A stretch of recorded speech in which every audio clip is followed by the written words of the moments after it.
I think I agree. We'll see. We'll see if the game is actually going to go that way or not.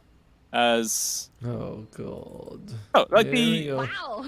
the Pastille one is Pudge. It showed a different skin set in the game, and then when we've come on in, it's the person, the little toy Pudge. Persona. Yeah, I saw that as well, right? It had that big scare. I don't know why. Did he change it? You know, in the loading screen or something like that while he was waiting? Okay. All right, let's see. Well, they don't have an amazing combination. There's not a big team fight on either side. Yes, there's RP, but besides that, there's no like big combination with it. On the other side, there's nothing besides the Wukong as well. Like we're not seeing like 3-4 big ultimates. It's just like, all right, RP versus Wukong. Everything else is just like, that's fine.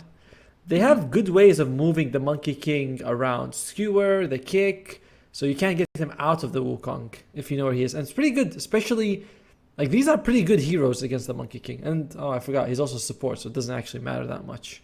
Yeah, maybe that's why Winterbez decided to do this little swap around and put the monkey onto a support role. I didn't want him to get completely screwed over. So we'll see how Catchall does perform.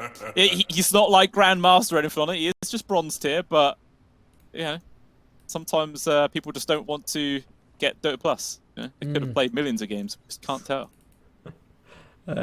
Let's see. Rogue feels like he has to do a lot. Make sure that Kuno has a good game. Get him that fast radiance. The other side, they need to be a little bit worried if Shivas comes out on the Pudge. That will go a long way towards ensuring that the Alchemist can't have a good game. And Jeezy, he's got 2 Wraith Bands, but I'm wondering if he's going to consider going for the Spirit Vessel to kill the Alchemist, because otherwise it seems like it's going to be very difficult for them to get on top of him and bring him down. I think the Spirit Vessel will definitely be a sound pick. To be honest, with both teams, I feel like it's not too bad at all. It looks like Revenants are going to do a similar play to last time. They're all sort of heading in the direction of the top twin gate. So it might be that they're going to try and repeat the same tactic and potentially get a backstab onto Winterbears or not. But so we'll see if maybe Winterbears have got a little bit more clued in. But actually, last time they thought they wrapped around the tier 1. Yes. Yeah, they didn't think that they... But in the same way, it's kind of feels like you know where they're coming, right? You're like, oh, I know that they're going to come from that southern area. Whether they take a twin gate or whether they sort of smoke there, it's the same thing. And Catch is like, Dawes. Wow. Oz? Dawes, I don't know. Oz, you know what that means? Comedy gold right there, mate. Comedy gold. It's all right, man. Just tell me when Netflix signs you up for their stand-up. And, yeah, I'll be up there, mate, with Ricky Gervais and all sorts. I'll be like, all right, now I know they've definitely went to the bargain bin. They're like, come on, anything here. All right, that guy. Let's see what he can do. Maybe I could have been signed up in like the infant days of Netflix, you know, where they'd literally take anything. Like content, yeah, right. Sign you up, go for it. But not anymore. I think they got a little bit too much respect now to deal with someone like me. But quite a longer pause this time round. Once again, Rogue, the main suspect of PC or power problems. So we do hope that it is fixed pretty damn soon, as we want to get the action underway for all you guys at home. But wait, I haven't actually asked, which team do you actually think is going to take this one? We were saying how the lanes are going to go, but is it just Winterbears for the overall victory, do you think? Yes, and if I know the teams, I'd be like, yeah, Revenants 100% with this draft. Oh, he has Roar Retribution, I know that. But yeah, I mean, Winterbears is just so much better, so I feel like they're going to take it. I did not know that the Roar makes you take 25 damage. That increases it by 25%. Yeah, it increases the damage they take. Wait, go back to it. Increases the incoming damage. Yeah, so you take 25% more damage. Yeah, it's pretty good. That's pretty ridiculous. Not bad. And it doesn't even specify that that's just from Roshan. So if your whole team gets hit from that and then you get into a team fight, you're kind of screwed. Yes. That's pretty brutal. But before I don't know who I was casting with, and someone would ask me, he's like, what do you think of the Roshan Roar? And I looked at him like he was speaking Swahili. I was like, wait, what do you mean Roshan's Roar? What is this Roshan's Roar? And they're like, oh, Roshan has a roar. And I'm like, what? So it's an interesting idea, but most of the time I feel like you don't really notice that. It's like if you win or lose but the Roshan fight, it's very rarely going to come down to that roar. Yeah, that's true. Yeah, sometimes it's kind of a cool little extra detail, but I'm still yet to see a game where it's a big part of it. But yeah, it looks like Revenants are doing the same thing. They weren't all on the same page. They were kind of heading in different directions. And it actually looks like Malice is just going to head down to the tier 1 on his own, maybe try and bait out or something like that. But we'll see if the rest of the squad's going to be successful here. And for what it's worth, like, we think that that's what they came through this path, around this path, and they're trying to sort of cut them off, but they don't find them. And Revenants are doing the same trick as last time. Should work out okay for them. They're very tanky. That's one thing you want to look at Revenants, by the way. It's 3 burly strength heroes, and a Templar Assassin, and an Oracle. Like, this is a very durable group of heroes. Yeah, it really is. It looks like the fight is going to be coming their way. The Observer doesn't quite spot Stoic, but all the smokes are breaking. Now going to see him. Revenge gets spotted. The stone kick will about land, but Easy was just killing in the tree. He's going to get caught. Root in place. Rice actually grabbed out to this out of position, but even still, first was picked up. And Chrono, he's just got to avoid the body block. Nice use of the Remnant to drag him back. The out will be going down. Actually taking the last hit there as well. And Stoic, maybe the fight isn't actually over yet. Hook will land on towards Rogue, although the damage is splitting up right now. Ponus actually one who's getting low, but Rogue just goes AFK. He is stuck, he will die. Powder, he just walks back into the Remnant. So even though first blood was picked up there for Remnants, it ends up being a 3-for-1 trade there, favoring Winter Bears. In terms of bounty ruins, also I'm seeing 1 for the Radiant, 3 for the Radiant actually in terms of bounties. So that is a very tough. So you have the Alchemist, and you're hoping that you get, at least something going for you, but you get 1 kill, you give away 3, and you only get 1 bounty ruin. Pretty tough start from Revenant here. Mouse also has no health here, but there's no hook from the punch, so at least there's that. Yeah, there is that. It's a small little gift, but yeah, a solid 1k gold advantage, pretty much 0 minutes into the game. Doesn't feel good. We'll see if Revenant's going to be able to recover from this or not. I mean, it definitely can. Expensive to get the space, but when you're laning up against the Clinks, the casual harassment is so frustrating to deal with. And especially when he's combined with the Vengeful Spirits, Rogue. He has taken a lot of hits from Mr. Jeezy, who not only has the tree dance, but he's also got an Orb of Venom, so it's very easy for him to get these stacks off. However, I feel like in a standard 2v2, it should come off of Revenant in this top lane. Unorthodox, but effective. It should do. In general, it depends if Jeezy continue just the free harassment on towards Rogue or not. Meanwhile, how is this bid going down? So far, it is Pastil leading in terms of CS for now. And he's holding on to his 3rd point. We'll see if he's going to max Rot or Hook. Okay, he is going for the Rot. Against a TA, it definitely makes more sense. Also, big goal. Holds it back, Hooks, and there you go. No free kill there for Pastil. Takes him down. Why can't we be feds? Damn, this lane, we were saying, this could go kind of either way. It all depends on whether Malice can dodge these hooks or not, or if we wanted to say another way, Pastel can land them. Pastel, he looks like he can't land them. Because your refraction does nothing in this situation. Like, Rod melts out in literally a second. Yeah, I wonder if, as a result, Malice might just completely ignore them. Meanwhile, dive underneath the tier 1 tower as Catchel in danger, stunned in place. There will be Purifying Flames to secure the kill. Rogue, though, takes all the tower aggression, and he will actually die as a result. You're still happy. He's also going to be able to kill Koro by the looks. You're still okay with this. Your Alchemist is getting farmed, Catchel's suffering, and Jesus gets a courier kill as well. It's a nice little bonus. Still with the bot lane. Reality, though, is doing A-OK. Nothing really Vanilla can do to stop him. Especially if Stoic is nearby. Just a casual stun plus the Wave of Terror, and that's going to be a lot of damage coming your way. Especially seeing how the tar bomb is all physical. Nice rotation by Rogue, showing up, gets the slow, gets the Purifying Flames, throw out the grenade, and Mouse gets the last hit, which is perfect for him. But at the same time, top lane, I'm looking at Kronos, I'm seeing his life go down a little bit. Yeah, he's in danger. There's no Remnant though. Can he just survive the right clicks? Unfortunately, he's just a little bit too slow. But he does just get round down. It's already 9 kills, 3 minutes into the game. Gotta love it. A lot of action. I do love it, but unfortunately it's not favoring Revenants at all. Remember, they're 1,000 gold behind with an Alchemist draft. This is not how it's supposed to be. And at least that kill of mid lane I feel like is so far been the most impactful. Getting rid of that pudge, giving Mouse a bit of breathing room. I say that as Malice, he goes to fill up the bottle. Yeah. thought he was zoned out for a second. Right. I mean, in terms of experience, they're not too different either. Just Pastille, barely ahead. Only a creep's fingernail away from hitting his level 5, and then probably 3 points to drop, probably start running at Malice even more. Speaking of, doing it before his level 5, so why not? He fakes the hook, and he's just going. Poor Malice, there's nothing. Yeah. Not much you can do here. Oh, and eventually you will. Oh, dive, but Malice actually ends up getting the kill first. So there you go, nice bit of solo XP going the way there of the Templar Assassin.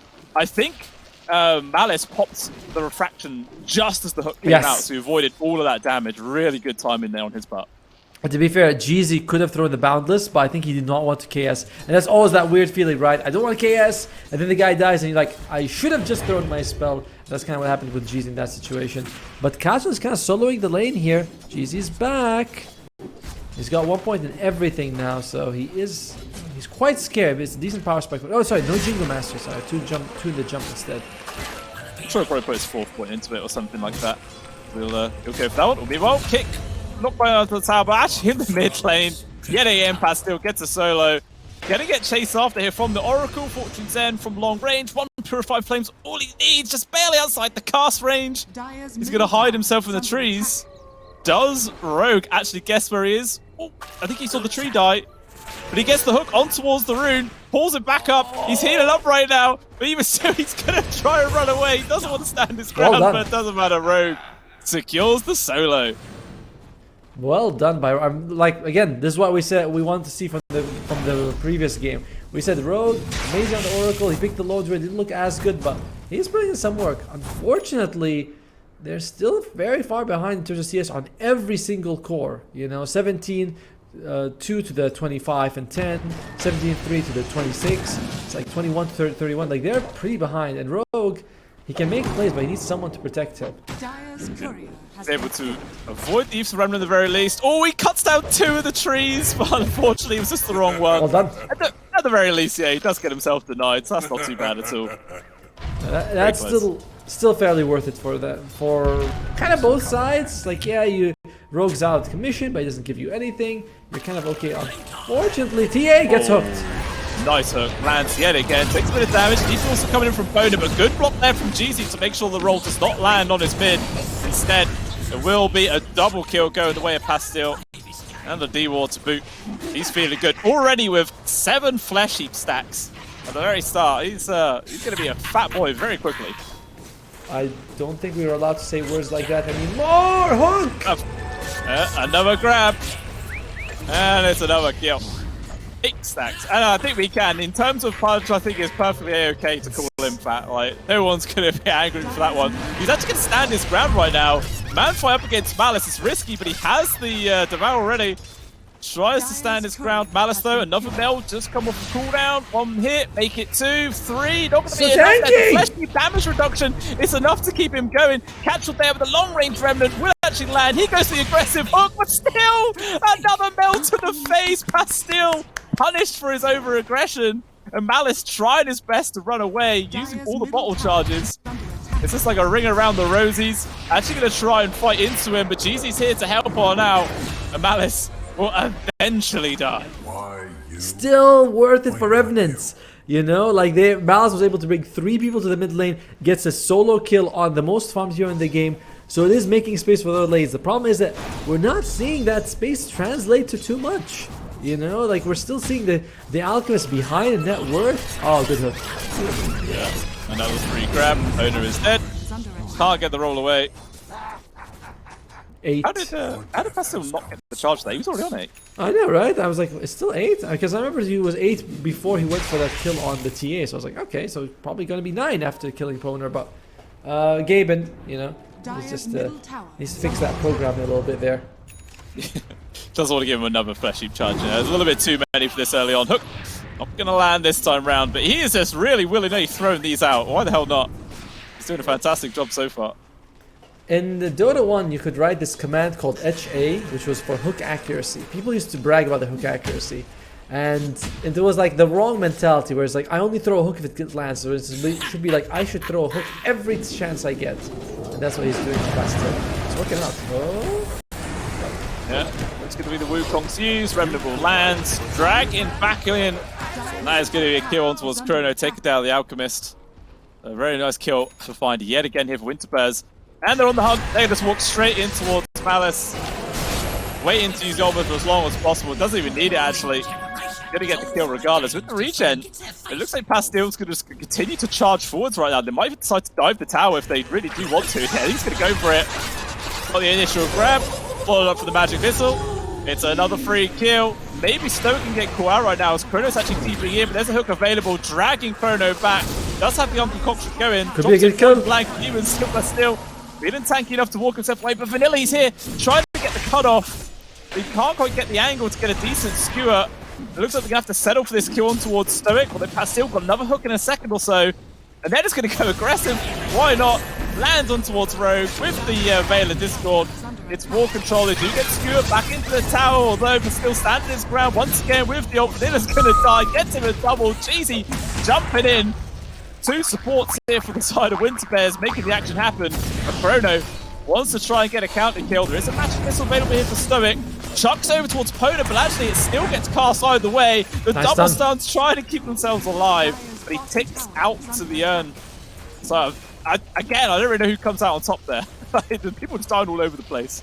I think Revenants, you know, Chrono's able to show up and get involved in a few kills. Malice was kind of farming the side lanes, so it comes out for Revenant favored. And they were able. Oh dear, that's it. Okay, yeah, they do kick Reality underneath the tower, and actually somehow Pona is still alive. They will get the finishing kill. The concoction from Chrono, unfortunately not close enough, so he will just die. Jeezy gonna drop the Wukong's command in a decent spot. Catchall just jumps on in. Rogue is dead. Can they also find Chrono? Yeah, Remnant does grab. Wave of Terror as well, so the minus armor is there. The Dodger would stimulate, but not choosing to dive past the tower. Meanwhile, poor Pastil, he's just found improvement to Malice. Failed, unfortunately, not a good counter to a punch. I love how he high-fives him as he's about to die. He's like, yeah, I know you're here. You know, it's up to you what you want to do. And he gets a solo kill on Malice. Luckily for them, Kronos was able to survive that situation. But we are entering that state where this game is looking very terrible for them. 6,000 gold behind 11 minutes in. Your Alchemist, he is not that close to the Radiance. I mean, still is about, what, 1,500 gold at least. He hasn't even picked up the Sacred Relic. It's a tough situation. And I think a lot of it comes down to you need Vanilla to be a little bit more active. Yeah, I mean, we've seen him come into the mid once or twice trying to make some action happen, but he hasn't found an opportunity to make anything actually work, and he's just getting hunted down right now. No skewer available to run away, so he's just dead. The right clicks on Reality, just way too painful. This is another free kill. More chance for the cause on the side of Wintercares to keep on progressing. And yeah, this lead continues to grow. Misses the roll on Ponder, but I think they should have enough damage to get a kill on this this Pudge here, but there's no false promise, by the way, if they get in trouble. And the jump in from Catchall. He's trying to make space. The roll will land, though. The side trap, a good use of the Remnant there. Drags Malice away. Dustin wants to stand his ground. They get the kill onto one. Still trying to focus the punch. They go for the swap, but it just doesn't matter. Winterbears, they end up getting 3 kills. 3 more charges for the puzzle, especially as well. In reality, being a real menace, trying to push for a kill close to the tier 2 tower. There will be the RP. Nice skewer actually lands onto the 2 of them. They will get the Boundless Strike land, though. Chrono, one more right click. Reality secures the kill. Vanilla is desperately trying to at least get the trade on. Jeezy, but the shockwave misses by the skin of his team. He jumps up into the trees, slows onto Vanilla. Can Reality get a couple right clicks is all he needs. And he will. This game is just going insanely good for Winterbears now. Absolutely disgusting. They just tap out. It's done. GG at 12.5 minutes in. That is very demoralizing for Revenants. I swear to God, I was going to say, I think this might be over. You know, I was like, this is looking pretty bad. We haven't seen it. The RP just now, okay, you know what got for me? When he skewered the Clinks next to the Alchemist and Clinks killed the Alchemist. I was like, that's it. There's no way your carry is not going